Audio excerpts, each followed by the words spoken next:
Solución numérica de ecuaciones de una variable. Hay muchos métodos para resolver ecuaciones algebraicas y trascendentes.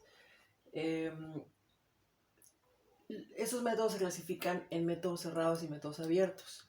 Pero el método más sencillo y que seguramente han utilizado alguna vez es el método gráfico.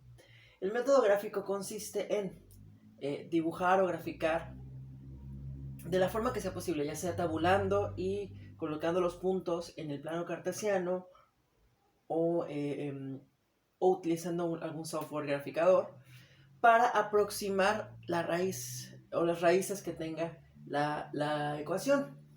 Por ejemplo, si es una ecuación lineal, ustedes saben que tiene esta estructura y que pasa una sola vez por el eje X. En donde toque va a ser aproximadamente el valor de la raíz. Vamos a tener que ver si lo graficamos con un software, podemos acercar para ver el valor aproximado. Sobre todo con ecuaciones que tienen raíces con decimales que no se pueden estimar, digamos que a simple vista, hay que acercar un poco. O incluso si nosotros graficamos puntos, pero no son la suficiente cantidad de puntos necesarias para dar una buena imagen de esta gráfica, entonces puede ser que nos engañe un poco. Por ejemplo, tomo,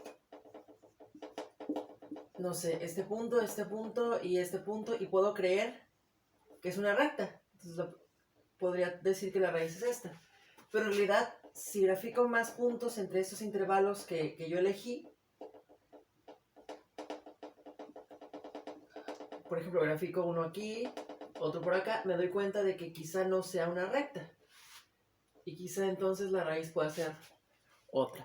Por eso es muy importante trabajar con una ventana o una cantidad de datos suficiente para tener una buena visualización de la gráfica.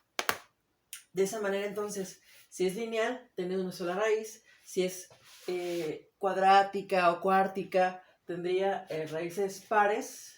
Toca por lo menos 2 veces aquí el eje. Si se dan cuenta, puede ser que sea la pendiente negativa y después sea positiva, o incluso el valor de la función, que primero sea positiva y después negativa.